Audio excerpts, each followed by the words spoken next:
Hello and welcome to NewFilmmakers Los Angeles in partnership with Maker magazine. My name is Danny DeLillo and we're here at the Cameras Los Angeles showroom in West Hollywood, and I'm here with Wang with her movie Death in a Day. Let's take a look at the clip.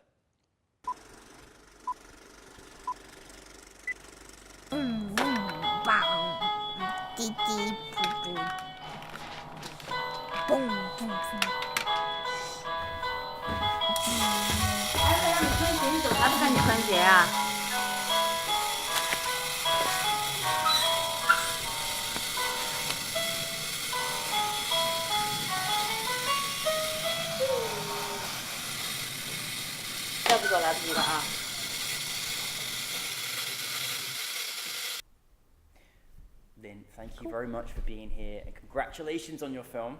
Thank you so much. For those that haven't had the pleasure of seeing it, tell us a brief synopsis of your film.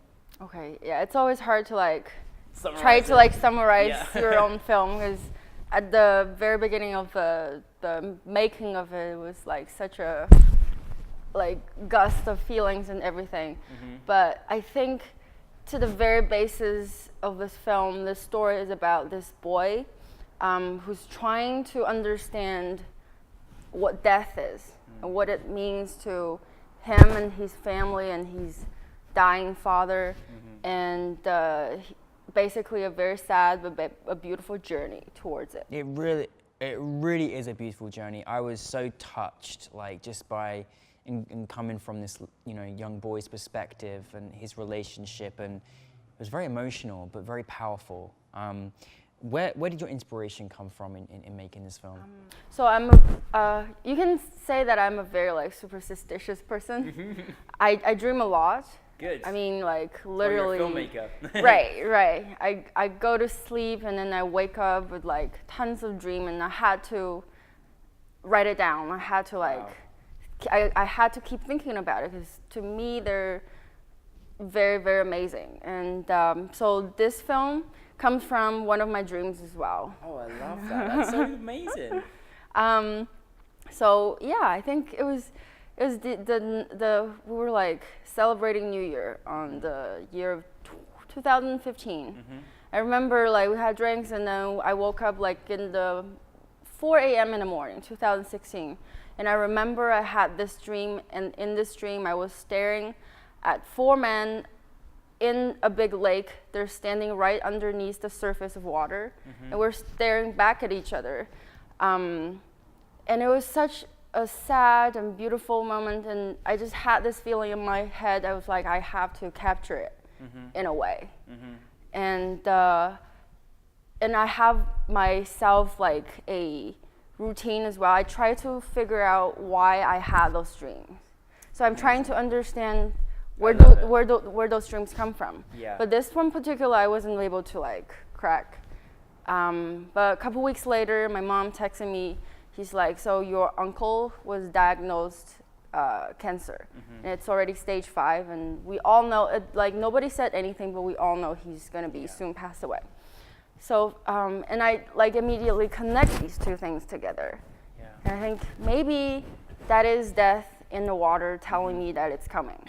Yeah. So memories flooded back, and I remember, even though my uncle was aloof and he was a recluse after the illness, he was staying away from the whole family. But when I was young and when my cousin was young, we used to hang out with him a lot. He used to take us for a swim.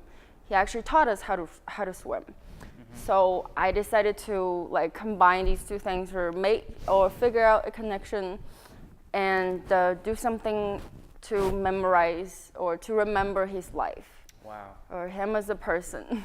So powerful. And you know what I love is there's so many reasons why that's an important thing for other filmmakers to understand about how important our influences are. Certainly dreams, the fact that you actually have great dreams, but you write them down and record them, because I'm sure many of us just are oh, what was that? And you do that, which is brilliant, and make it as part of your filmmaking, and then sharing your personal experiences or grabbing an experience from when you was a child perspective and putting it in. And that's how you made this film, which is phenomenal, which is a great visionary filmmaker that you are. That's truly amazing. I'm wow. Again, it does touch on this is hard because obviously it's something personal to you from a different perspective, but I mean, coming from a child's perspective as well is a whole different thing, and following, you know, his kind of journey, and he was great, he had a great cast. How did you come about bringing your find your cast? Yeah, but he was fantastic. So it was particularly hard because I wanted to do a story. Well, originally the story wasn't like trying to be a Chinese story, because I thought, because I'm like in school here, it would be easier to like find American actors and make it a American story.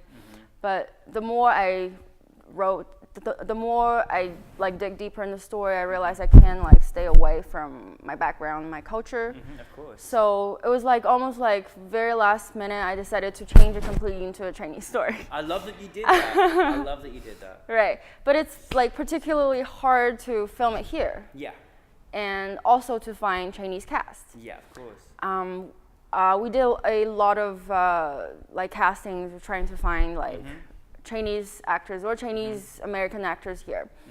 But there, like, to my surprise, there's not a lot of them here. Yeah. And especially when you're trying to find someone like very specific. Yeah, of course. But well, actually, I only had 2 Chinese kids coming to my casting. Wow.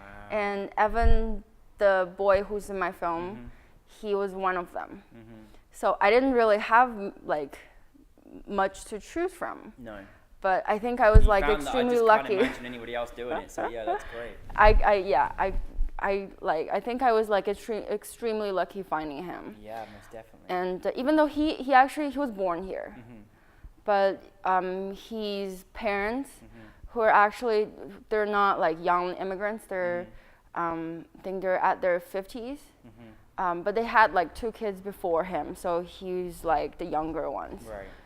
And they live in this like very, like almost like conservative family. So even though he was born here he's more like a Chinese kid in a way. Then you fooled me, because I'm there watching this film thinking this film's made in China, and I'm enjoying it, and actually it's made up the street from where I live. And you fooled me there, because I didn't realize that at all, and that's credit to you, obviously. And no, I love the fact that, you know, it's kind of funny because, you know, I love watching films in another language. I think it's always very good and always great for us as people to interact and watching films from different countries. But basically, visually, you know, I was kind of like captivated by the performances and just the visuals. That, you know, sometimes there's certain films where, you know, language is sort of takes a second point, because you're just so captured by the visuals and the journey of what was going through, particularly between the boy and his father as well. Right. Obviously, that must have been one of the challenges that you had, was trying to find and assemble this, you know, great cast together and trying to use the resources. But what other things would you say was kind of big challenges in making it? Well, if you think about the inspirations I was like sharing with you guys, it was like men in water, underneath, and in my dream they're like dancing as well, because they're moving in water. Like, it's very, very heavy, their footsteps, but also it's light because of the gravity and stuff. But that was the first image that came to my mind, but I wasn't able to visualize it. Because it was hard. We have to shoot underwater, and there has to be like specific masks and like equipment for them, for the actors to like breathe underwater. So like we soon realized that it was going to be very, very hard and impossible to make that happen. Yeah. So I think the most difficult part is actually like, instead of capturing it visually, but convey the feeling or emotion or the style of it in another way. I have to go back and forth and figure out new ideas or new ways to tell the story, or things like that. And I think that's actually the most difficult part. Yeah. To have to like recognize, okay, I can do this, but I need to do something else. Yeah. That's as good or even better. Yeah. Even though I can achieve it, I'll like make peace with myself, but keep going. No, definitely. I think it's very important. And also, you wrote and directed this as well, so it's great, you know, when you've written something and you can direct it and kind of see how it can kind of look as well. Now this is part of us. You went to Chapman. We've got lots of great people from Chapman here at New Filmmakers LA. How much was kind of the training there as an influence for you in terms of what you were doing? I kept thinking about, because I graduated last year, and ever since I like finished this film and graduated from Chapman, I kept like asking myself, like, what does Chapman mean to me? Because when you're in the middle of it, there's no leisure, there's no way, yeah. But after graduation, like obviously I had a lot of spare time, so I started to think what I have like received from my education there. Sometimes you don't get it from after experiencing whatever form of training or experience, even just being on set, you don't really get the full effect until it's gone. Right. You know, and understand what you learned from it, right? I think I've learned two things from Chapman. The first one is they've like provided us with a very mature system for us to experiment.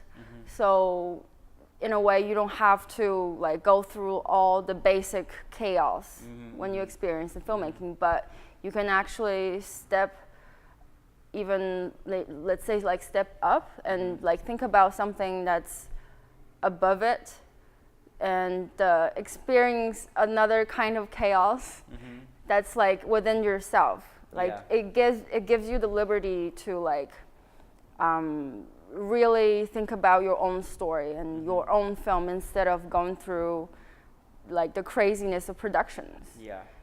What's it like to have your film set for New Filmmakers LA in front of an audience? What's that feeling like? It was very like nerve-wracking actually. Yeah, no, you're the first person to say it, don't worry.